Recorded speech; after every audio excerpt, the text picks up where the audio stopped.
Assalamualaikum warahmatullahi wabarakatuh. Qala Ibnu Abdil Bar rahimahullahu ta'ala, al-jinnu inda ahlil kalami wal ilmi bil lisani ala maratib. Ibnu Abdil Bar, seorang ulama, mengatakan jin itu menurut istilah ahli kalam dan juga ahli ilmi dengan lisan ada 5 tingkatan. Jin itu ada 5 tingkatan. Fa'idha dzakarul jinna khalisan qalu jinniyun. Pertama, kalau mereka menyebutkan kalimat jin dan tidak ada embel-embel yang lainnya, maka mereka mengatakan disebut dengan jin. Jin yang murni itu disebut jin, nggak ngapa-ngapain dia. Yang kedua, faida aradu annahu mimma yaskunu ma'an nas qalu amir wal jam'u ummah. Tapi kalau jin itu yang selalu tinggal di rumah kaum muslimin, karena setiap rumah itu ada jinnya. Setiap rumah yang kita huni itu ada jin, jangan salah. Makanya kenapa kalau kita masuk ke kamar mandi kita disuruh berdoa kan? Allahumma inni a'udzubika minal khubthi wal khaba'ith. Karena kamar mandi itu sarangnya jin. Artinya setiap rumah sekarang hampir ada kamar mandi. Ya Allah, aku berlindung kepadamu dari syaitan laki-laki dan syaitan perempuan. Jadi setan jin itu ada yang laki-laki, ada yang perempuan. Jadi yang menghuni kamar mandi itu ada 2, ada yang perempuan, ada yang laki-laki. Jadi kalau yang masuk laki-laki yang goda jin perempuan, kalau yang masuk perempuan yang goda jin laki-laki. Kalau yang masuk LGBT ini banci-banci kaleng yang masuk, mungkin jin banci kaleng juga yang goda. Artinya bahwa di rumah orang itu ada jinnya. Nah, jin yang tinggal di rumah-rumah bersama manusia itu sebutannya amir atau ummar jamaah. Yang ketiga, fa idza kana mimma yu'ridu lisibyan qalu arwah. Jin-jin yang suka ganggu anak-anak. Kadang-kadang bayi nangis saja kan, enggak mau pula dia diberhentiin. Kasih susu pun tak mau, nangis saja satu malam. Itu diganggu arwah. Jin juga tapi namanya arwah. Makanya kenapa Rasul mengatakan jangan keluarkan anak-anak kalian di waktu maghrib. Karena waktu itu sedang tatala abu syaitan, setan sedang bermain-main nyari mangsa anak-anak. Waktu maghrib masukkan anak-anak ke rumah, kunci pintu, jendela, tutup semuanya. Karena di situ banyak arwah, jin-jin yang ganggu anak-anak. Itu kesurupan pula anaknya. Kemudian yang nomor 4, fa idza khabutha qalu syaitan. Tapi kalau agak jahat sikit nih jin ini, maka disebut syaitan. Makanya kalau orang jahat orang bilang, oh dasar setan. Jin juga sama. Dan yang kelima, fa idza zada amrahu ala dzalik. Tapi kalau jahatnya itu keterlaluan sampai membuat orang syirik, orang kufur gitu ya, maka itu naik dari setan menjadi marid. Disebut marid namanya. Makanya jin-jin yang diikat di bulan Ramadan itu namanya jin marid. Tidak semua jin di bulan Ramadan itu diikat. Jadi maksud hadis Nabi SAW, idza ja'akum Ramadan futihat abwabul jannah wa ghuliqat abwabun niran wa suffidatis syayatin. Apabila datang Ramadan dibuka pintu surga, ditutup pintu neraka dan diikat setan.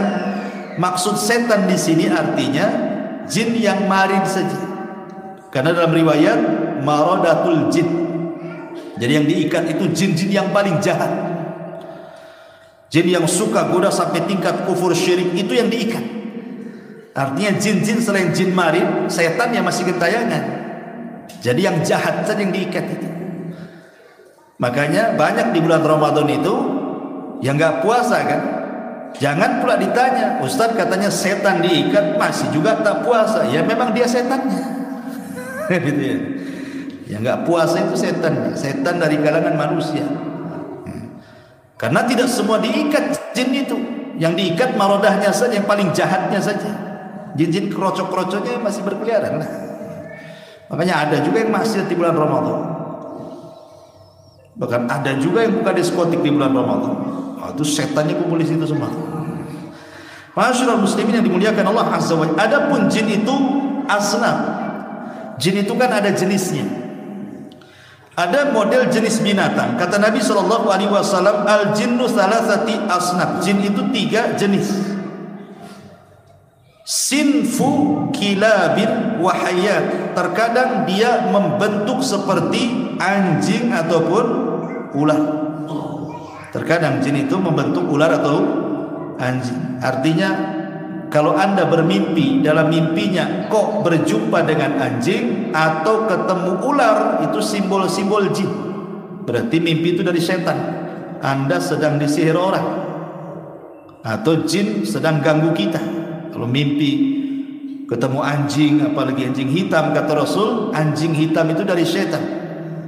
Bukan berarti setiap ketemu anjing hitam dia setan, tidak. Umumnya kalau jin menjelma hewan itu pasti memilih anjing warna hitam, itu maksudnya. Jangan pula punya tetangga hitam, ngapain setan dipelihara, enggak gitu kan. Terganggu lah nih jiwanya orang sebelah sini. Jadi maksudnya kebanyakan jin kalau tasyakul kepada binatang pasti yang dipilih anjing warna hitam gitu. Bukan semua anjing warna hitam setan gitu, enggak. Karena mereka suka yang hitam-hitam, kucing hitam, gitu ya. Atau ular, dalam mimpi dalam ular nih. Kalau zaman dulu, zaman baheula, zaman saya itu dulu, kalau anak muda mimpi dililit ular, berarti mau kawin itu katanya. Bukan mau kawin, dia sedang diganggu setan. Ular itu simbol daripada jin. Kemudian yang kedua, wasimfun yatirun fil hawa. Ada jin itu bisa terbang, diberikan kemampuan terbang. Makanya ada jin-jin itu yang naik ke langit mencuri dengar, karena mereka bisa terbang. Tetapi ada jin juga wasimfu yahulluna wa yat'anun. Mereka ada yang tinggal di lubang-lubang. Makanya saya pernah baca satu komentar di YouTube itu, kajian saya adalah komentar di bawahnya itu. Cerita dia bahwa saya pernah punya pengalaman katanya. Naik mobil lewat hutan, cerita dia. Kemudian pengen kencing. Akhirnya dia langsung masuk ke pinggir hutan itu, ada pohon besar, ada lubang di situ. Main kencing aja di situ katanya. Pulang, maaf ya, kemaluannya sakit, akhirnya kencing nanah. Setelah diruqyah baru sembuh. Boleh jadi ya, bisa saja kisah ini bisa ya, bisa tidak, tapi kan kalaupun terjadi bisa terjadi karena dia sembarang kencing kan, masukkan kencing ke lubang. Jangan-jangan lubang itu ada jinnya di situ, terganggu antum kencingi. Antum itu dikencingi apa nggak dipukul yang kencingin? Jin juga sama lah. Nggak percaya, cobalah. Ya, kencing apa nggak murka kita? Diludahi saja kita marah, apa dikencing ya kurang ngajar dia. Ya, ngajak perang dia kan itu. Jin juga kurang lebih seperti itu. Maka jangan ganggu kehidupan mereka.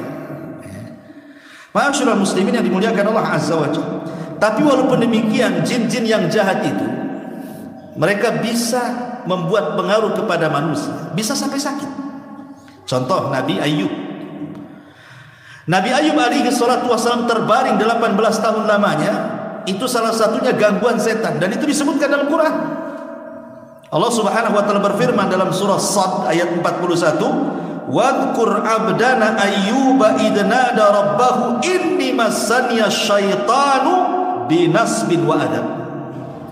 Sebutkan hamba kami Ayub ketika dia menyeru kepada Rabbnya, dia mengatakan aku sudah disentuh setan binusbin wa adab, dengan nusbin dengan penyakit, wa adzab dan dengan siksa. Maksud penyakit di sini penyakit badan, dan maksud siksa itu hartanya ludas, anaknya mati. Karena Nabi Ayub itu kan diuji tiga perkara ini. Bayangkan, hari pertama diuji semua kebunnya terbakar, semua ternaknya mati. Di zaman itu ukuran kekayaan kebun sama ternak. Kalau itu habis miskinnya, dimiskinkan Nabi Ayub. Siapa yang buat terbakar? Setan, dibakar setan. Kemudian yang kedua, 12 anaknya, ada yang mengatakan 14 anaknya, semua laki-laki. Itu dibunuh oleh iblis dalam satu rumah. Jadi diundang ke rumah, makan-makan, rumahnya dirobohkan, mati semua anaknya. Kemudian yang ketiga dikasih penyakit. Penyakitnya ini kata para ulama, benjol-benjol dari atas kepala sampai ke kaki, isinya nanah, darah dan ulat. Dan itu selama 18 tahun dan gatal, disebutkan begitu dalam sirah itu. Lah, ini salah satu penyebabnya adalah diganggu oleh siapa? Syaitan, jin. Artinya jin punya pengaruh juga kan. Ya. Ataupun hadis Nabi SAW yang mengatakan, ma min mauludin yuladu illa nakhasahu syaitanu fayastahillu sarikhan min nafsati syaitan illa ibna Maryam wa ummah. Setiap bayi yang lahir itu ditusuk lambungnya sama setan. Makanya tidak ada bayi yang lahir kecuali nangis. Tidak ada bayi yang gak nangis, lahir pasti nangis. Kenapa dia nangis? Coba alasannya. Alasannya karena ditusuk lambung sama setan. Tapi tidak menyakiti, maksudnya tidak membahayakan tusukan itu. Setan hanya ingin ngasih tahu, aku musuhmu. Kemudian ditusuk, kemudian dia nangis. Jadi brojol saja bayi, setan sudah mengatakan kau musuhku, gitu maksudnya. Sambil ditusuk. Kecuali 2 bayi yang tidak ditusuk, satu Isa bin Maryam dan yang kedua ibundanya Maryam. Selain itu semua bayi ditusuk. Dan itu permulaan permusuhan antara jin dan manusia, maksudnya syaitan. Adapun langkah-langkah syaitan sendiri, setan ini punya langkah untuk menyesatkan Bani Adam itu 7 langkah. Ingat 7 langkah. Langkah yang pertama, yang paling tinggi adalah kekufuran dan kesyirikan. Bagaimana orang itu dibuat kufur, dibuat syirik supaya keluar dari Islam. Langkah yang kedua, dibuat orang itu buat bid'ah, menyelisih sunnah Nabi. Langkah yang ketiga, dijatuhkan kepada al-kabair, dosa-dosa besar, zina, khamr, judi, macam-macam, korupsi. Kemudian yang nomor 4, kalau tidak bisa juga, lebih rendah lagi, as-saghair, dimasukkan, disuruh untuk melakukan dosa-dosa kecil. Kalau tidak bisa juga, oh ini kuat imannya ini, suruh kufur tak mau, suruh bid'ah tak mau, suruh dosa besar tak mau, suruh dosa kecil tak mau. Maka yang kelima, disibukkan dengan perkara-perkara mubah. Main bola, bulu tangkis, main futsal, itu kan gak ada hukumnya. Disibukkan dengan main-main gitu, akhirnya lupa waktu. Sholatnya telat-telat, sengaja dibuat kayak gitu. Ya. Kalau tidak juga, orang ini tidak bisa ini. Main bola pun tak mau, main futsal pun tak mau, main badminton tak mau. Bukan tak mau, tak bisa Ustaz. Kayak tak ikut gitu. Artinya bahwa intinya dia nggak mau. Maka ada lagi yang ke-6. Dengan cara apa?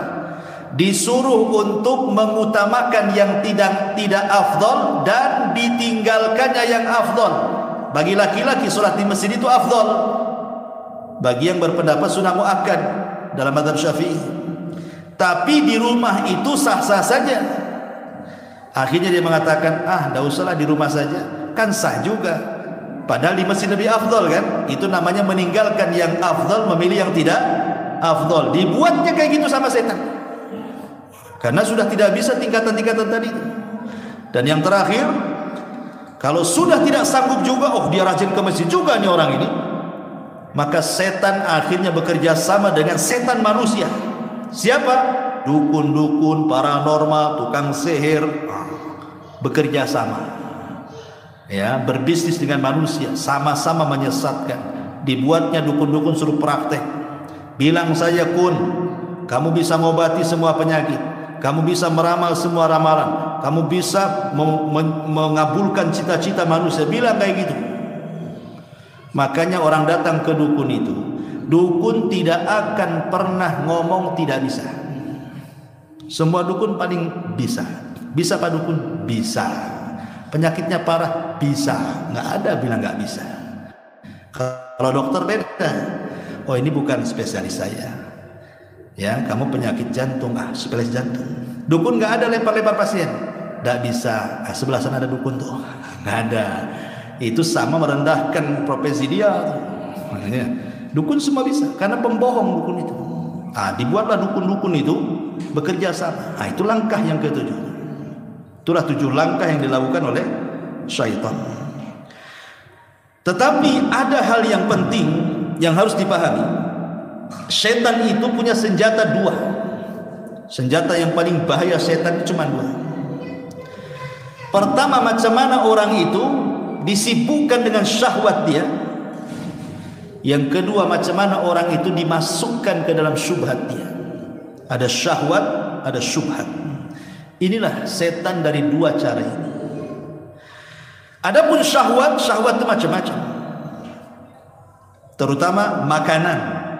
Dibuat untuk makan aja kenyang, akhirnya malas ibadah. Ya kan? Pokoknya hidupnya di warung aja, tidak keluar dari warung. Itu syahwat itu. Ngobrol di warung, tidak pernah ngobrol di masjid. Ataupun mamanya dalam dunia pekerjaan, dihiasinya pekerjaan itu yang haram seolah-olah halal. Ataupun syubhat. Itu juga salah satu syahwat juga tuh, mengaburkan yang halal, yang haram, dan begitu seterusnya. Bedanya kalau syahwat, sengaja syahwat itu supaya rusak akhlaknya. Syubhat supaya rusak keyakinannya. Karena syubhat itu merusak agama.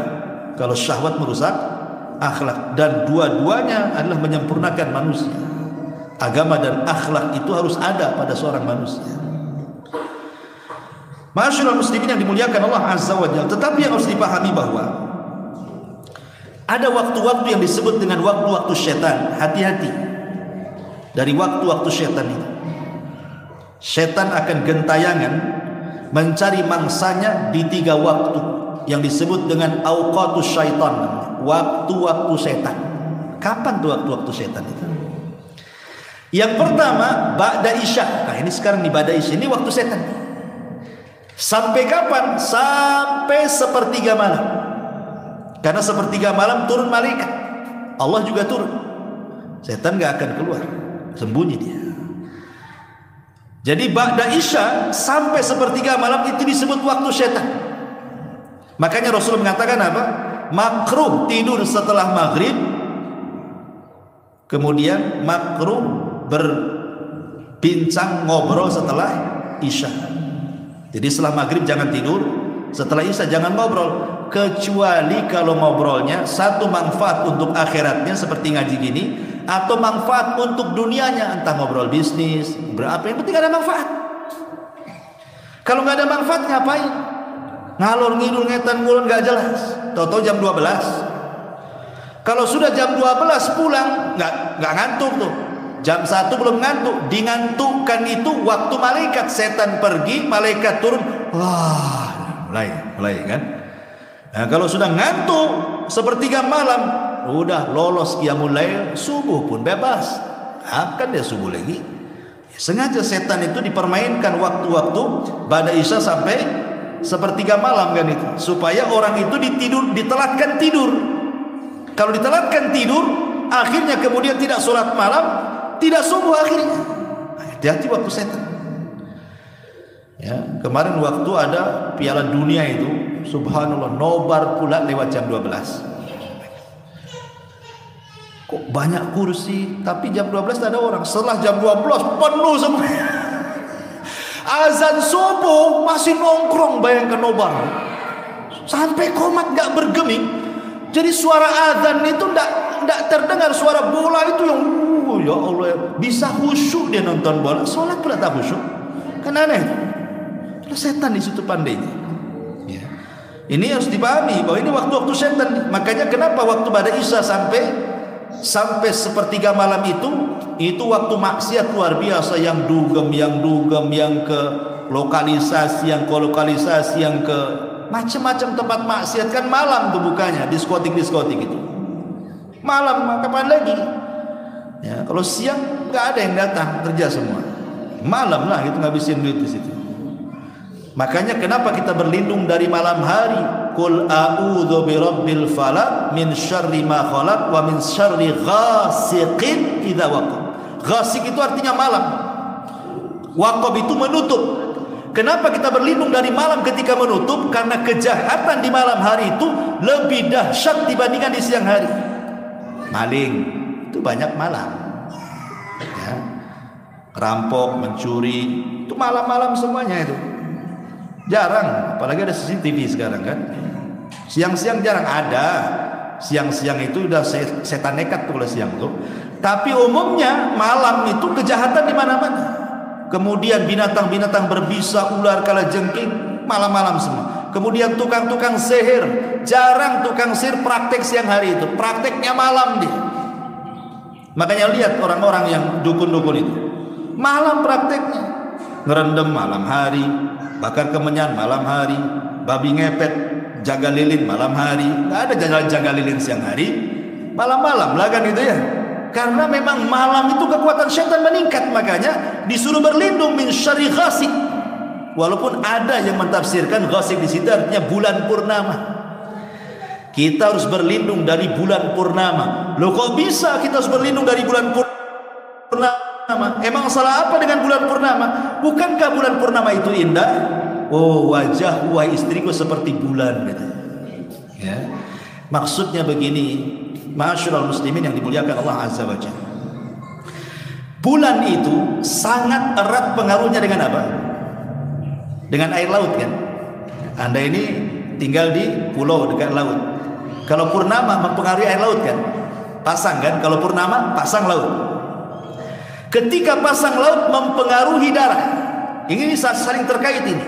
Bulan purnama mempengaruhi, itu dipengaruhi. Makanya pertengahan bulan rata-rata darah manusia itu naik. Ya. Gaji yang lama sudah habis, gaji yang depan belum datang. Apa nggak naik darah tuh? Istri minta belanja pula, naik itu. Pertengahan bulan tuh naik tuh darah tuh. Ya. Asik mau emosi saja. Minta tukang parkir pun dimarah dia. Gaji dah habis minta parkir pula. Artinya begini ikhwan, kenapa kemudian darah itu meningkat di pertengahan bulan? Ya tadi pengaruh bulan dan pengaruh pasang surut air lautan. Makanya ada sunnah di pertengahan bulan itu untuk menekan darah. Apa itu? 1 hijamah. Sunnah hukum berbekam di pertengahan bulan untuk menurunkan darah. Yang kedua, puasa Ayyamul Bid 4, 13, 15, 14, 15. Dua sunnah ini bisa menekan darah.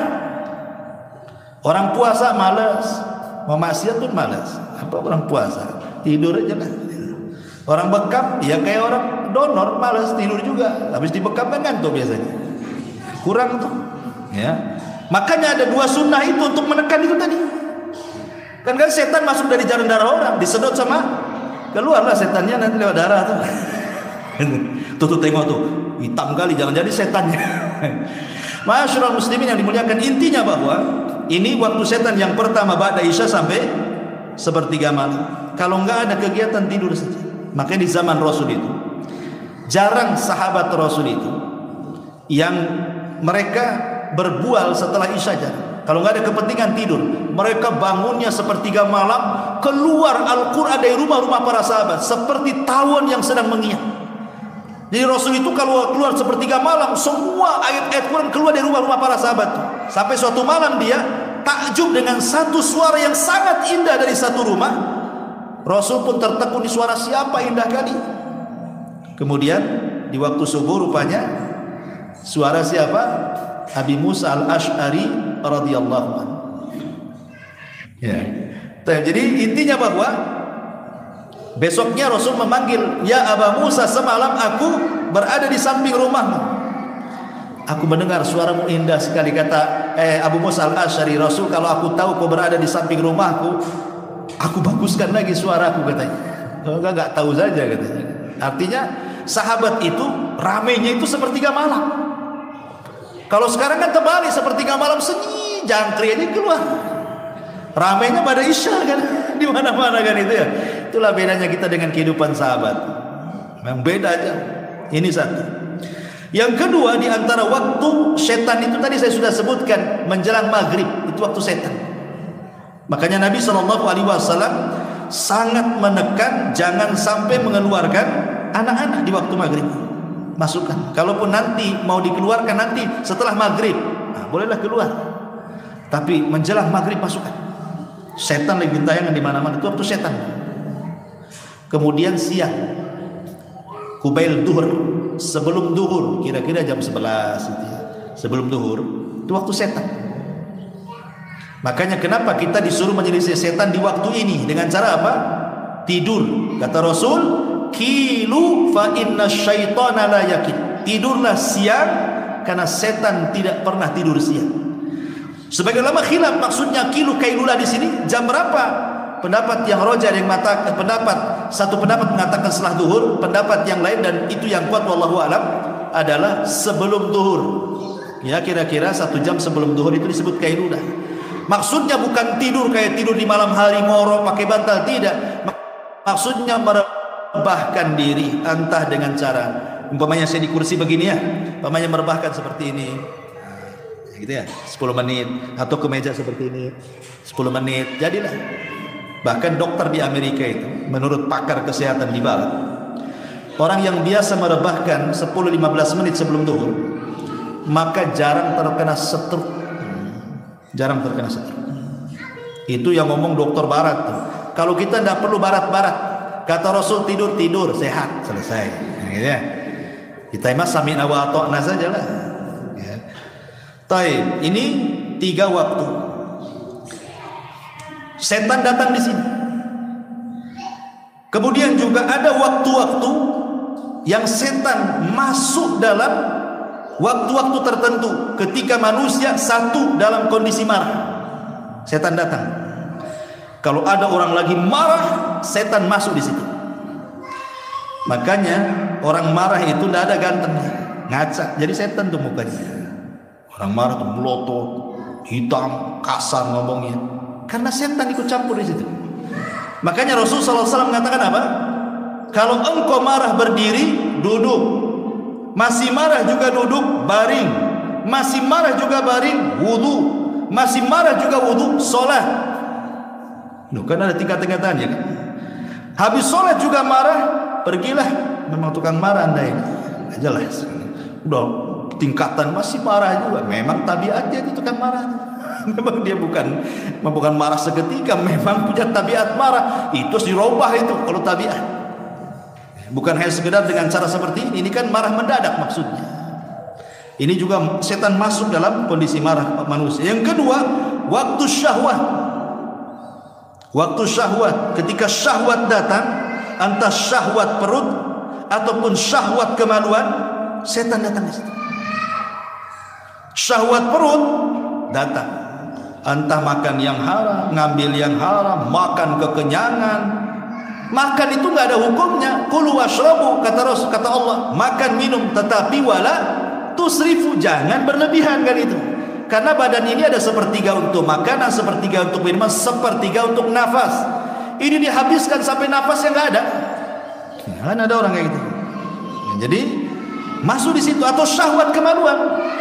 Apalagi sudah ada handphone ini, nonton entah apa-apa atau film di situ.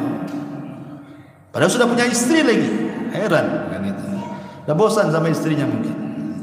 Yang ketiga, qabla shalah. Sebelum sholat, nah setan datang.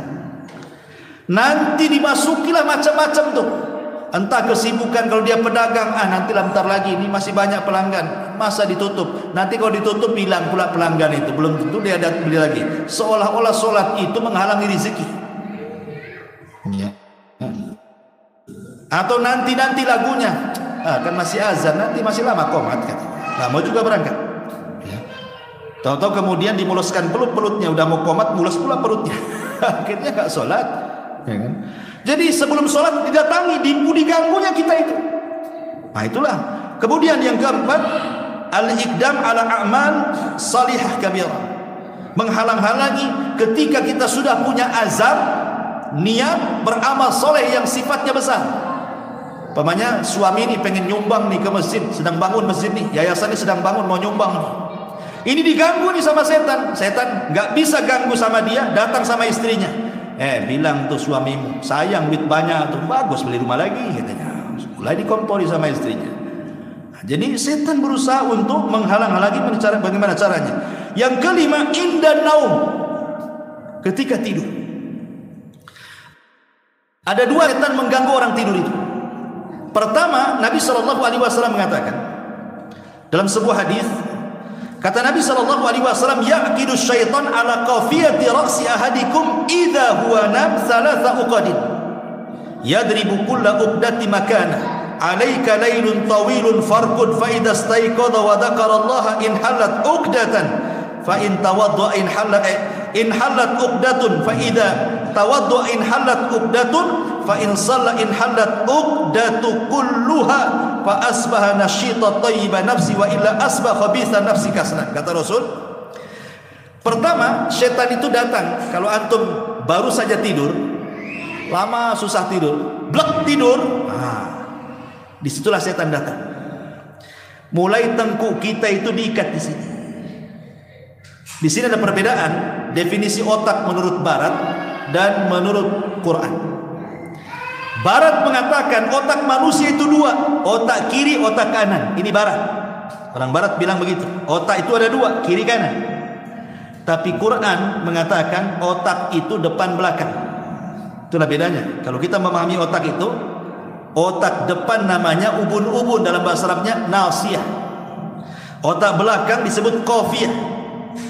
Kalau mereka mengatakan kiri kanan, kita depan belakang. Setan tidak bisa menguasai depan, disebut nasiyah. Kenapa? Karena nasiyatin biyadi, ubun-ubun itu di tangan Allah. Setan tidak bisa menggoda lewat depan. Setan itu hanya bisa menggoda lewat otak belakang. Dengan cara apa? Diikatnya otak belakang itu, diikat. Setiap mengikat, maka setan akan mengatakan, alaika lailun tawilun farqud, malam masih panjang, tidur yang lelap. Dah, ditunggu dulu. Terus nanti tengah malam takut dia mau bangun malam nih, diikat lagi sama setan. Kemudian setan ngomong lagi, malam masih panjang, yang lelap tidur. Tiup-tiup. Menjelang subuh datang lagi setan itu, diikat lagi 3 ikatan. Padahal sudah qiraah tuh, sudah azan pun diikat lagi. Malam masih panjang, padahal ada subuh tuh. Ya. Baru jam 7 dibangunkan sama setan, bangun kamu, malam sudah nggak ada. Baru bangun dia kan, nah, subuh lewat kan gitu ya. Makanya kata Nabi SAW, kalau orang itu bangun sebelum subuh, kemudian setelah bangun dia membaca doa selepas tidur, alhamdulillahilladzi ba'dama amatana wa ilaihin nusyur, 1 ikatan lepas. Kalau dia setelah itu bangkit ambil air berwudu, 2 ikatan lepas. Kalau dia sholat subuh, hilang 3-3-nya. Ketika 3 ikatan hilang, paginya dia semangat kerja dan akan diberkahi. 1 hari itu tidak ada masalah hidupnya. Kenapa? Karena nggak ada setan ikatan di sini. Coba bayangkan 1 minggu nggak sholat subuh, nggak ribet itu ikatannya di sini tuh. Gimana ngurainya itu? Bayangkan. Makanya orang yang tidak sholat subuh ditimpa banyak masalah. Terkadang masalah ini tidak tahu apa penyebabnya, ada aja masalah. Kenapa? Karena awal aktivitas harinya dimulai dengan laknat Allah. Sholat subuh ditinggalkan, dosa besar. Ya, berarti memulai aktivitasnya dengan melakukan dosa besar, bahkan lebih besar daripada zina, lebih besar daripada membunuh. Meninggalkan sholat itu bisa kafir, tapi berzina dan membunuh belum tentu kafir.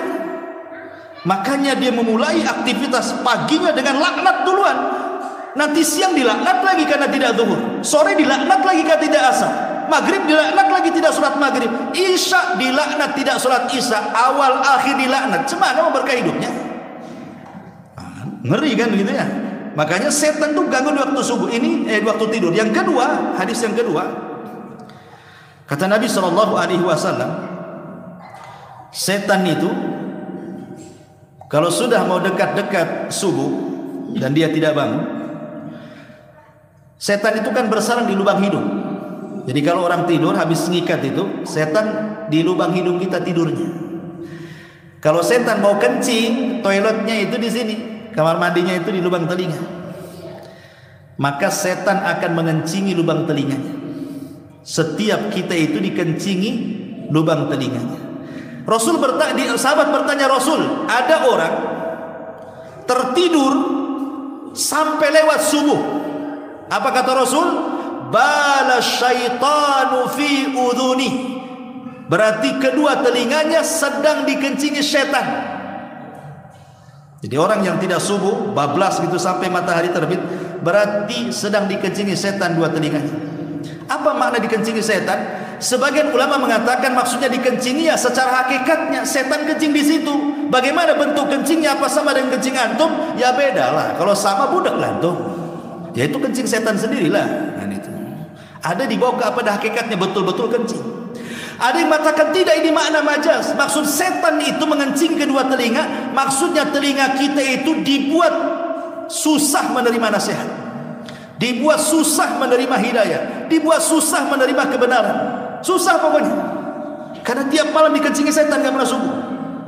Ada juga yang memahami seperti itu. Ada juga yang ketiga maknanya, setan mengencingi kedua telinga itu maksudnya setan hendak menghina kita, merendahkan kita.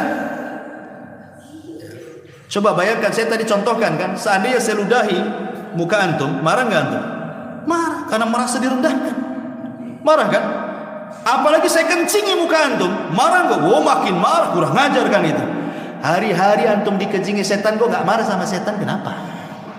Setan lah kencingi kita, kok nggak marah sama setan?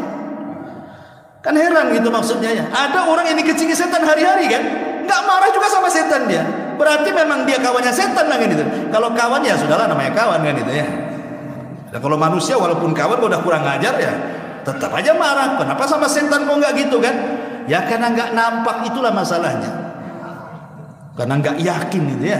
Nah itulah waktu-waktu di mana setan itu akan mengganggu kita. Adapun hubung kait dengan dunia perdukunan sedikit. Di dalam surah Al-Baqarah Allah Subhanahu wa taala mengatakan 102, wattaba'u ma tatlu syayatin ala mulki Sulaiman wa ma kafara Sulaimanu walakinna syayatina kafaru yu'allimuna an-nasa as-sihra wa ma unzila 'alal malakaini bi Babila Harut wa Marut ila akhir ayat. Bisa baca Al-Baqarah 102. Dahulu sebelum diutus Nabi Sulaiman, langit ini penuh dengan jin. Jadi di atas awan jin itu punya pos. Awan nanti mereka buat pos. Dari pos itulah mereka kemudian saling memanjat satu dengan yang lainnya. Rasul mengistilahkan begini ya, seperti orang panjat pinang dari atas awan itu sampai ke langit pertama. Jin yang paling atas di langit pertama itu, mereka mendengarkan kira-kira apa yang akan diperintahkan Allah lewat malaikat Jibril yang disampaikan kepada malaikat di langit pertama. Tugas apa? Apa membuat tsunami, membuat gempa, menghidupkan ini, mematikan ini. Kan itu tugasnya malaikat semua. Jadi jin mendengar kira-kira apa. Kalau dapat satu kalimat dicuri itu, disampaikan kepada jin yang di bawahnya. Jin yang di bawahnya disampaikan kepada jin yang bawah, sampai jin yang ada di awan itu berapa jin itu sampai ke atas.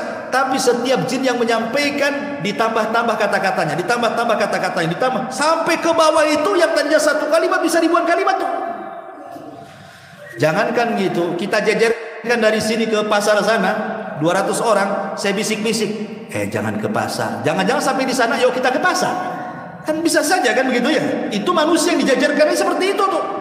Sementara jin ini sengaja membuat kedustaan. Nanti nih kalimat-kalimat yang banyak pada jin yang di awan itu, mulai jin yang di awan turun ke bumi, cari dukun-dukun paranormal. Saya punya kabar bagus ini, kau bisa meramal nanti tanggal 15 Ramadan akan ada dukhon, akan ada kiamat nih namanya. Akhirnya diramal, padahal tidak semua ramalan itu benar. Dari 100 ramalan itu satu yang benar, kan begitu ya? Satu kebenaran dicampur adukan 99 kedustaan. Jadi kalau ada 100 dukun meramal, yang satu benar, yang 99 dusta tidak jadi ramalan, kita katakan dukun sakti? Tidak. Masa banding 1 banding 99? Pamannya si A jadi dukun, dia meramal 100 ramalan, yang benar satu, yang 99 dusta kita katakan sakti? Tidak, kita katakan kebetulan itu namanya. Kecuali 99 benar, satu pula tak benar, oh itu sakti namanya. Namanya 1 banding 99, mana akalnya dikatakan dukun sakti? Cuman setan ini luar biasa. Mereka punya netizen. Apa netizen? Ya. Jadi kalau yang satu benar, wah langsung diviralkan. Yang 99 itu gak diviralkan. Ya seolah-olah benar dia. Nah gitu maksudnya. Ya. Lah di zaman itu kesyirikan luar biasa, dunia perdukunan itu. Makanya diutuslah Nabi Sulaiman alaihi salatu wasalam untuk memberantas kesyirikan perdukunan di zaman itu. Sulaiman itu punya menteri namanya Asif ibn Barkhiyah. Asif ibn Barkhiyah itu menterinya Sulaiman. Yang tukang catat-catat apa yang diperintahkan Sulaiman itu Asif ibn Barkhiyah. Jadi Sulaiman memerintahkan Asif ibn Barkhiyah untuk menekan dunia perdukunan. Jangan ada lagi dukun bermain. Ambil kitab-kitab sihirnya, ancam mereka. Kalau tidak berhenti dari perdukunan, bunuh. Akhirnya ketakutan tukang sihir di zaman Nabi Sulaiman, mereka memberikan buku-buku sihir mereka, sehingga tidak ada lagi praktek sihir di zaman Sulaiman. Kenapa? Buku-bukunya sudah diambil Asif ibn Barkhiyah, dimasukkan dalam satu kotak, disimpan di bawah singgasana Sulaiman. Kemudian Sulaiman mengatakan, siapa yang mengambil kotak ini dan dia dari manusia, kubunuh. Siapa yang mengambil dan dia jin, kupastikan terbakar. Dikutuk sama Sulaiman. Sejak itulah tidak ada lagi yang berani praktek perdukunan di zaman Nabi Sulaiman. Ketika Nabi Sulaiman meninggal dunia, dia sedang duduk di sanggasananya sambil pegang tongkatnya. Tongkatnya dimakan rayap. Akhirnya tongkatnya kan dimakan rayap, habis. Guling Sulaiman, mati. Kata jin, kalau tahu Sulaiman mati, ngapain saya kerja nggak dibayarkan? Menunjukkan jin tidak tahu yang gaib. Kalau tahu yang gaib tentu tidak ngomong begitu. Ya. Lah setelah Sulaiman meninggal masih kondusif karena orang-orang murid-murid Sulaiman masih banyak.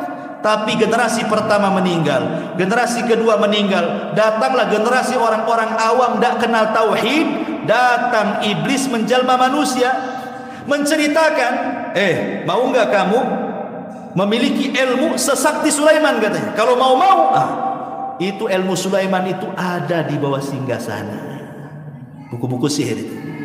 Ya. Kemudian mereka mengatakan, kenapa kau sendiri yang mengambil? Oh, tidak bisa. Kenapa? Karena jin terbakar kalau ngambil.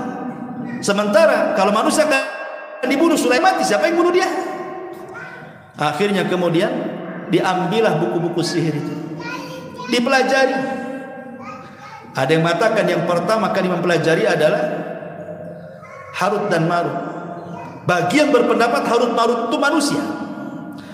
Tapi ada yang mempelajari tidak, orang-orang yang disuruh oleh iblis, diambilnya buku itu dipelajari. Akhirnya tersebarlah sihir, sehingga ajaran Sulaiman bercampur dengan ajaran sihir. Disitulah Allah turunkan Harut Marut dari langit, mengajarkan sihir untuk membedakan mana wahyu, mana sihir. Makanya Harut dan Marut ketika mengajarkan sihir mengatakan, fala takfur, jangan kufur kamu. Dari sini menunjukkan bahwa Harut Marut malaikat, tapi ditugaskan Allah hanya untuk ikhtibar, memberikan ikhtibar saja, ujian kepada manusia. Kalian boleh mempelajari sihir, tapi jangan kufur, supaya membedakan mana wahyu, mana sihir, itu saja tugasnya. Tetapi akhirnya orang-orang ada yang ketika dikatakan jangan kufur, mereka mundur, tidak mau belajar. Tapi banyak orang Yahudi belajar. Makanya dunia sihir itu paling banyak di dunia Yahudi, karena mereka yang pertama kali mempelajari sihir. Baru turun-temurun sampai hari ini, sampai ke Tarempa pun ada juga dukun. Ya. Itu ikut Yahudi. Nah, itulah kerjasamanya sihir itu dengan siapa? Dengan jin. Dengan siapa lagi? Makanya sihir itu dari 3 jalan. Penyihir, orang yang disihir, jin yang membantu sihir. Kalau 3-tiganya ini memungkinkan terjadi sihir. Satu, tukang sihirnya memang jahat, ingin nyihir orang. Targetnya sudah si A, jelas. Kemudian yang disihir pula ibadahnya kurang, jarang ke masjid, jarang zikir, nggak pernah ibadah, kerjanya ngelamun, mungkin orang jahat. Kemudian didukung oleh jinnya yang hendak menyihir dia karena pelayanannya bagus. Dukun makin kufur, makin mau jin nolong. Di sini terjadi sihir. Sudah tidak dilakukan lagi, orang itu pasti tersihir. Tapi kalau 3-tiganya tidak terwujud, umpamanya dukunnya main-main saja, ya. Atau mungkin jinnya malas bantu karena sesajennya kurang, atau yang disihirnya itu ahli ibadah. Seperti ada seorang syekh bercerita. Jadi ada di zaman itu, kata di zaman syekh ini bercerita, ada wanita yang akan disihir. Akhirnya orang ini datang ke dukun. Dukun nggak bisa nyihir. Akhirnya dikasih referensi, ada guru saya yang ngajar saya sihir, itu lebih sakti lagi, datang ke gurunya, disihir lagi, nggak mempan lagi, gurunya ngasih lagi, gurunya lagi. Bayangkan, ini wanita ini hebat, nggak bisa disihir. Padahal guru yang ketiga ada suhunya tuh, dia mengatakan, aku angkat tangan, aku kembalikan uangmu. Aku sudah ngerahkan jin marid, tidak bisa juga tembus, katanya nyihir dia. Jadi ditanya kenapa dia tidak tembus, alasannya karena wanita itu setiap malam baca Al-Baqarah. Karena wanita itu setiap malam baca surah Al-Baqarah sehingga tidak bisa ditembus. Artinya walaupun jinnya semangat bantu, tukang sihirnya semangat nyihir, tapi kalau yang disihirnya ahli ibadah, terkadang bisa terjadi, terkadang bisa tidak terjadi. Tapi kalau 3-tiganya memungkinkan, pasti sihir terjadi di situ. Makanya penting seseorang itu menjaga diri dari sihir. Seperti apa? Makan kurma Madinah. Kalau anda umroh haji atau datang ke orang umroh itu, pesen belikan kurma Madinah yang disebut dengan ajwa. Pokoknya semua kurma yang dijual di Madinah dan tumbuh di Madinah itu disebut ajwa. Makan di 7 butir pagi, maka akan terlindung dari sihir sampai sore hari. 2, baca ayat kursi. Malam-malam sebelum tidur baca ayat kursi. Karena orang baca ayat kursi akan dilindungi setan sampai pagi. Menurut setan sendiri yang ngomong sama Abu Hurairah. Ya, setan sendiri yang, kalau kau baca kata setan, setan nggak dekat-dekat, berarti jelas ini karena setan sendiri yang ngomong. Ya, ayat kursi. Ya. Kemudian yang ketiga, zikir pagi petang. Namanya ada zikir pagi petang itu. Baca zikir pagi petang. Kemudian membaca muawwidhataini. Kemudian kalau keluar rumah jangan lupa baca bismillahi tawakkaltu 'ala Allah, kata Rasul, siapa yang membaca bismillahi tawakkaltu 'ala Allah wa qad kufita wa hudita wa wukita, orang ini akan dicukupkan, diberikan dan dijaga dari setan. Jadi kalau dia keluar rumah baca bismillahi tawakkaltu 'ala Allah, maka dipastikan terjaga sampai dia balik ke rumah. Ya, itu jangan lupa doa-doa ini. Kemudian juga kalau kita lewat di sebuah tempat malam-malam menakutkan, baca juga doa a'udzu bikalimatillahi tammati min syarri ma khalaq. Kata Rasul, lam yadurrahu syai'un, tidak akan madaratkan sedikit pun bagi dia. Baca doa seperti ini. Atau baca basmalah saja, bismillah. Ya, kalau tidak hafal a'udzu bikalimatillahi tammati min syarri ma khalaq, atau baca ayat kursi sajalah kan gitu. Yang sudah jelas-jelas ayat kursi. Gak usah baca Baqarah karena saya gak yakin antum hafal. Ya. Yang pendek-pendek saja ayat kursi, atau muawwidhataini qul a'udzu birabbil falaq atau qul a'udzu birabbin nas. Kan enak tuh. Kalau al-falaq an-nas 3 kul pasti hafal, enggak mungkin lah. Qul huwallahu, qul a'udzu birabbil falaq, masa enggak hafal kan? Nah, kalau enggak bisa apa-apa itu yang dibaca. Nah, jadi kemudian bentengi, kita harus rajin sholat, rajin zikir, rajin ini, insyaallah. Kalau memang dibentengi perkara itu, maka kita akan terhindar dari sihir. Wallahu a'lam. Wallahu a'lam. Subhanallah bihamdika asyhadu an la ilaha illa anta astaghfiruka wa atubu ilaik. Allahu ta'ala. Assalamualaikum warahmatullahi wabarakatuh.